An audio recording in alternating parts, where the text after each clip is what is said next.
ഹേ hello, ഇതെൻ്റെ front Fida. നാളെ ഇവളുടെ വീട് ഷിഫ്റ്റ് ചെയ്യണം. അപ്പോൾ അതിന് വേണ്ട അല്ലറ ചില്ലറ സാധനങ്ങൾ വാങ്ങാൻ വേണ്ടിയിട്ട് ഞങ്ങൾ ലുലുവിലേക്ക് വന്നേക്കുക. ലുലുവിൽ നല്ല ഓഫർ ഉണ്ടെന്ന് പറഞ്ഞിട്ട് ഇവളെ ഹസ്ബൻഡ് ആട്ടോ ഇങ്ങോട്ട് ഓടുന്നത്. ഇവിടെ എത്തിയപ്പോഴും മനസ്സിലായി ഞങ്ങൾ ഉദ്ദേശിച്ച സാധനത്തിന് ഒന്നിനും ഓഫർ ഇല്ല. നിങ്ങളല്ലേ സാധനങ്ങൾക്ക് ഓഫർ ഉണ്ടെന്ന് പോയി വാങ്ങിച്ചിട്ട് വാന്ന് പറഞ്ഞ് അവളെ ഹസ്ബൻഡിനെ ഓടിച്ചു വിട്ടാണ് നിങ്ങളിപ്പോൾ കാണുന്നത്. കൂടെ ഒരു അൾട്ടിമേറ്റ് പുച്ഛവും. ഇവിടുന്ന് ഞങ്ങൾക്ക് വേണ്ട സാധനങ്ങൾ ഓഫറിലില്ല എന്ന് മനസ്സിലാക്കിയതോടെ കുറച്ച് സാധനങ്ങൾ മാത്രം എടുത്ത് ഞങ്ങൾ പെട്ടെന്ന് തന്നെ അവിടെ നിന്ന് അങ്ങനെ ഞങ്ങൾ പോയത് എടപ്പള്ളിയിലുള്ള വിശാൽ മാർട്ടിലോട്ടാട്ടോ. അവിടെ എത്തിയത് തന്നെ ഞങ്ങൾ 11 മണിക്കായിരുന്നു. അതായത് ക്ലോസ് ചെയ്യുന്ന ടൈമിലാണ് ഞങ്ങൾ എത്തിയത്. അതുകൊണ്ട് തന്നെ അവിടെ വേറെ കസ്റ്റമേഴ്സ് ഒന്നും ഉണ്ടായിരുന്നില്ല. അതുകൊണ്ട് ഞങ്ങൾ നല്ല രീതിക്ക് എൻജോയ് ചെയ്തിട്ടാട്ടോ ഓരോന്നും പർച്ചേസ് ചെയ്ത്.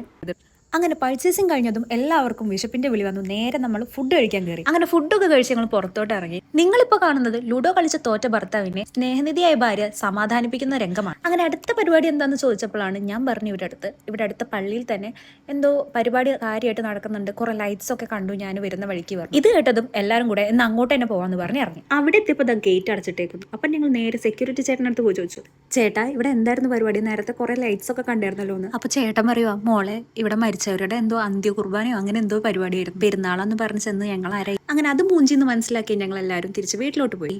അങ്ങനെ പിറ്റേ ദിവസം കുളിച്ച് കുട്ടപ്പനായി കുളിച്ചിട്ടുണ്ടേ, കുറിയൊക്കെ കണ്ടില്ല. ഹെൽമെറ്റിനെ രക്ഷിച്ചുകൊണ്ട് ഞാൻ നേരെ ഫിദയുടെ വീട്ടിലോട്ട് പോയി. അവിടെയാണ് ഇനി പരിപാടി, കാരണം സാധനങ്ങൾ പാക്ക് ചെയ്യാനുണ്ട്, അല്ലറ ചില്ലറ കുറേ പണികളുണ്ട്. അങ്ങനെ ഞാൻ അവിടെ എത്തിയപ്പോഴേക്കും ഒരു പരിപാടി എല്ലാം തുടങ്ങിയിട്ടുണ്ടായിരുന്നു കേട്ടോ. ഇവർ ഒരു ഓൾമോസ്റ്റ് എല്ലാം പാക്ക് ചെയ്ത് വെച്ചിട്ടുണ്ടായിരുന്നു. ഞാൻ പിന്നെ ചെന്ന സ്ഥിതിക്ക് സഹായിക്കണമല്ലോ. അപ്പോൾ അവന് ഇൻസുലേഷൻ ടാപ്പ് ചുറ്റുന്നു, ഞാൻ പേന കൊണ്ട് കുത്തിപ്പൊട്ടിച്ച് കൊടുക്കുന്നു. അവന് ഇൻസുലേഷൻ ടാപ്പ് ചുറ്റുന്നു, ഞാൻ പേന കൊണ്ട് കുത്തിപ്പൊട്ടിച്ച് കൊടുക്കുന്നു. ഇങ്ങനെയായിരുന്നു കേട്ടോ ഞാൻ സഹായിച്ചുകൊണ്ടിരുന്നത്. അങ്ങനെ പാക്കിംഗ് ഒക്കെ കഴിഞ്ഞപ്പോൾ ഞാൻ മെല്ലെ ബാൽക്കണിയിലോട്ട് പോയിട്ടോ. കാരണം ഇവിടെ ഞങ്ങൾക്ക് കുറച്ച് മെമ്മറീസ് ഒക്കെ ഉണ്ട്. ഞാനൊരു രാവിലേക്ക് ചെന്ന് കഴിഞ്ഞാൽ നൈറ്റ് വരെ അവിടെ ഇരിക്കും. അവിടെ അങ്ങനെ എൻ്റെ വിഷമങ്ങളും അവളെ വിഷമങ്ങളും അങ്ങോട്ടും ഇങ്ങോട്ടും പറഞ്ഞ് പരസ്പരം സമാധാനിപ്പിച്ച് ഞങ്ങൾ അങ്ങനെ എൻജോയ് ചെയ്തിട്ട് ഇരിക്കുന്ന ഒരു സ്ഥലമായിരുന്നു ഞങ്ങളുടെ. അതുകൊണ്ട് തന്നെ ഏറ്റവും സ്പെഷ്യൽ ആട്ടോ ആ ഒരു ഭാഗം. ഇനിയിപ്പോൾ അതൊക്കെ പറഞ്ഞിട്ട് കാര്യമല്ലല്ലോ, അതുപോട്ടെ. അങ്ങനെ ഞങ്ങൾ പാക്ക് ചെയ്ത് വെച്ച സാധനങ്ങൾ ഓരോന്നായിട്ട് എടുത്ത് കൊണ്ടുവയ്ക്കൽ തുടങ്ങിയിട്ടോ. അതിൻ്റെ ഇടയിൽ ഞാൻ ഇവരെ കാര്യമായിട്ട് സഹായിക്കുന്നുണ്ട്, പക്ഷെ ഇവർക്ക് എന്നെ വേണ്ടെന്ന് ഇവരെന്നെ നൈസായിട്ട് തട്ടിക്കളഞ്ഞെന്നേ, ദുഷ്ടന്മാര്. അങ്ങനെ സാധനങ്ങളെല്ലാം നമ്മൾ വണ്ടിയിൽ കയറ്റി സെറ്റാക്കി വെച്ചു കേട്ടോ.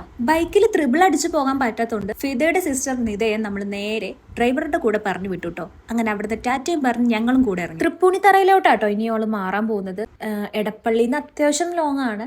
സാധാരണ ഇടപ്പള്ളി ആയ ടൈമിലൊക്കെ എനിക്ക് പോയി വരാനൊക്കെ സൗകര്യമായിരുന്നു. ഇനിയിപ്പോൾ തൃപ്പൂണിത്തറയാണ്. ഇനി എന്തെങ്കിലും ആവശ്യം വന്നാൽ അത്യാവശ്യം ലോങ് ഉണ്ട് പോയി വരാൻ, എന്നാലും ഞാൻ പോവും. അങ്ങനെ പുതിയ ഫ്ലാറ്റിലോട്ട് നമ്മൾ എല്ലാവരും എത്തിയിട്ടോ. ഇനി അടുത്ത പരിപാടി എന്താ സാധനങ്ങൾ ഇറക്കണം. അതെ, കയറ്റിയതുപോലെ എല്ലാം അതേപോലെ ഇനി താഴോട്ട് ഇറക്കണം. അങ്ങനെ സാധനങ്ങളൊക്കെ ഇറങ്ങി കഴിഞ്ഞപ്പോൾ ഞാനും ഫിദയും റൂമിലോട്ട് കയറിപ്പോയേ. ഫ്ലാറ്റിലെല്ലാം എത്തിച്ച ശേഷം ഞങ്ങൾ എല്ലാവരും ഓരോ വഴിക്ക് അങ്ങ് ഇരുന്നു കേട്ടോ. എല്ലാവരും നല്ലോണം ടയേർഡായിട്ടുണ്ട്. അപ്പോൾ ഓരോന്നും ഓരോ വഴിയിലിരിക്കുന്ന ടൈമിൽ ഞാനിതേ ഇവൻ ഗെയിം കളിക്കുന്നത് നോക്കി അങ്ങനെ ഇരുന്നു. അങ്ങനെ ഗെയിം കളിച്ച് തോറ്റവൻ എൻ്റെ അടുത്ത് പറഞ്ഞു, നീ അനങ്ങാണ്ട് നിൽക്ക്, ഞാൻ നിന്റെ പടം വരയ്ക്കാന്ന്. ഞാനും പറഞ്ഞു ഓക്കെ വരയ്ക്ക്, ഞാൻ നിൽക്കാന്ന്. ഇവൻ എന്നെ വരയ്ക്കുകയാണല്ലോ എന്ന സന്തോഷത്തിൽ ഇങ്ങനെ ഇരിക്കുക.